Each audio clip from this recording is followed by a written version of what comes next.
Hey there Guardians, welcome back to the channel, and I have a question. Because when don't I have a question? Here it is. Is there a single build that is truly meta-proof?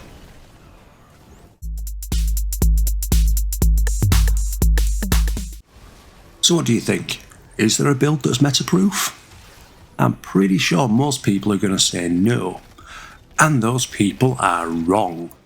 And the reason those people are wrong is I'm going to give you a build today that is not just meta-proof, it is adaptable to any meta that Bungie can ever possibly throw at us. But before we go any further, hopefully you're all noticing a significant improvement in the sound quality of my voice. And it turns out that it wasn't actually the mic that was on its way out, it was a software update that had cleared every single VST and preset that I had applied. So yeah, sorry about that.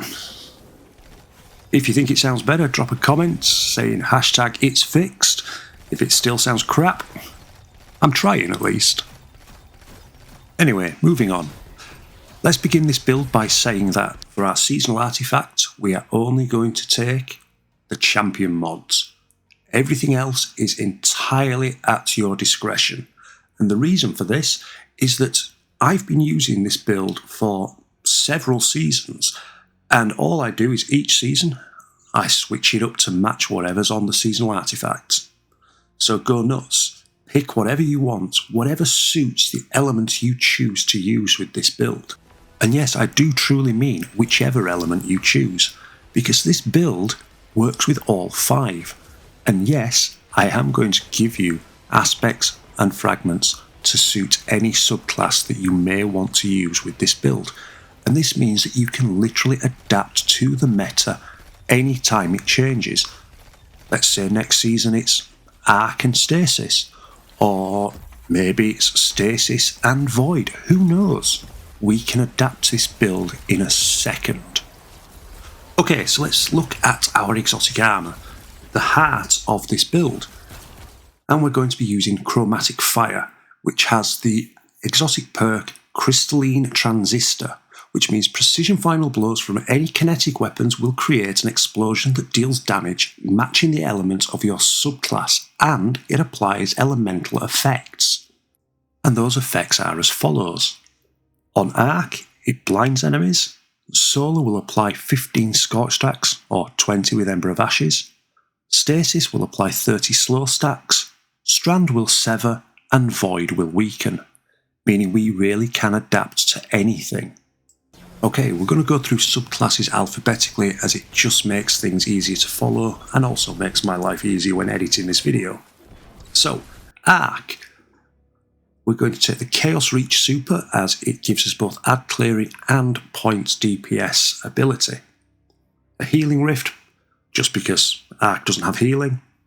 Chain Lightning, so that our melee will jolt. Pulse Grenade, as it's the highest damage dealing grenade there is in Arc.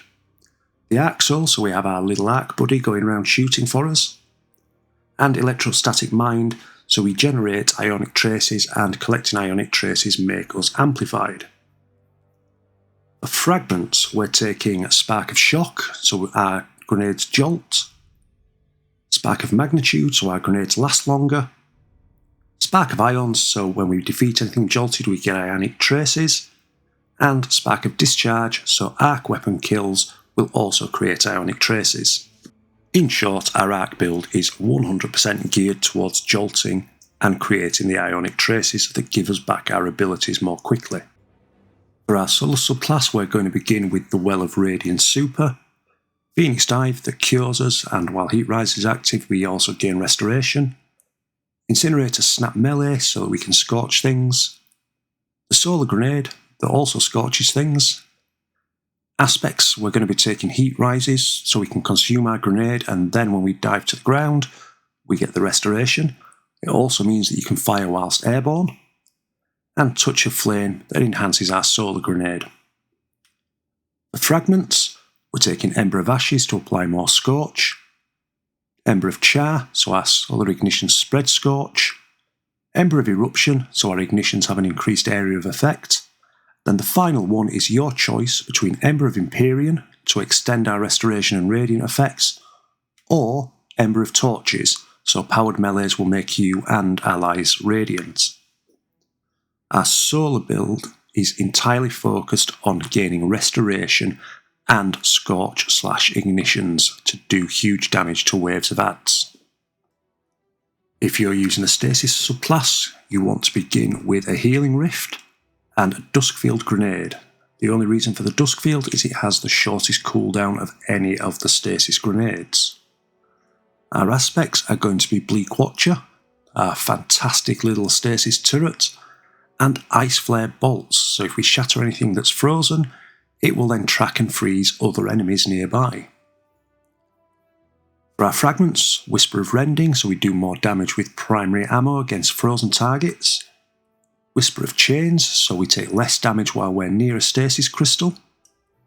Whisper of Shards, where shattering a stasis crystal will boost our grenade recharge.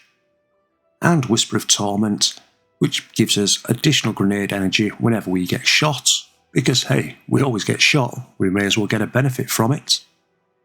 In short, Stasis, we're wanting to freeze everything to get the boost from Whisper of Rending, which will then allow us to do a hell of a lot of damage with our primary weapon.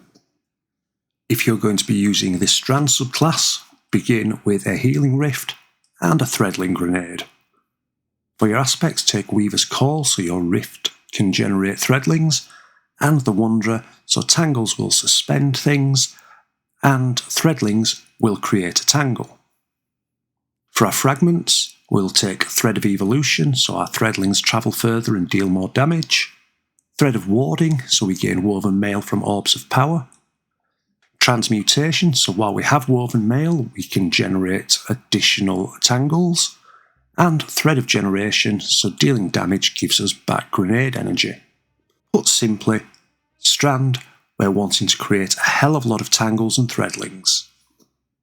And last but not least, if you choose to take the Void subclass, begin by equipping either of the two Nova Bomb supers. It doesn't matter which, it's entirely personal preference. For your abilities, take an Empowering Rift and a Suppression Grenade. This will become clear why in a moment. For our aspects, take Child of the Old Gods to give us our Void Buddy that runs off and weakens for us, and Feed the Void, so if we defeat anything with a Void ability, we trigger Devour. For our fragments, we'll take Echo of Instability to grant volatile rounds to our weapons when getting kills with grenades. Echo of Domineering, so if we suppress anything, we get improved mobility, our weapons are reloaded, and we get Void Breaches. Echo of Undermining, so our Void Grenades weaken. And Echo of Harvest, so if we defeat anything that's weakened, we get an Orb of Power and Void Breach, which feeds into our Devour. So in short, our grenades suppress and weaken, we get Void Breaches for killing those weakened things, and we have a steady source of healing with Devour and volatile rounds.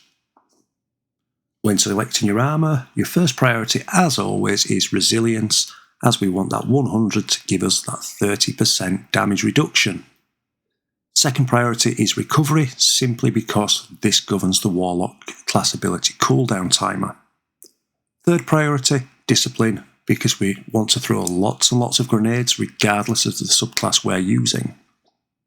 And then fourth priority is Strength, though Strength and Intellect, both just nice to have here. And as for mobility, you're a Warlock. Don't be daft. Who cares? When selecting weapons for this build, your primary kinetic is the most important selection you're going to make, as this is what is going to trigger Chromatic Fire's exotic perk. Now there are a lot of really good options here. Wish Ender is amazing with this build. However, personally, I like Outbreak Perfected, as you get double whammy with the little nanites. So we get a precision kill, we get the explosion in the elements that we're using, and lots of nanites that just go nuts. Now you might think that Traveller's Chosen would be a good option here, with its ability to get osmosis and change to match our subclass, and the final blows being able to refresh abilities. However, this is a mistake. As soon as osmosis changes the weapon from kinetic to match your subclass, chromatic fire will no longer proc. But as soon as you get rid of osmosis, straight away you'll start getting the explosions again. So unfortunately, Traveller's Chosen is a no-no in this build. Now if you're not doing endgame content and you just want to have some really good fun, try Osteostriga, Necrochasm or Thorn. Trust me, it's amazing. For your energy weapon, if you're on a light-based subclass, match it to your subclass. If you're on a darkness subclass, match your heavy to your subclass elements.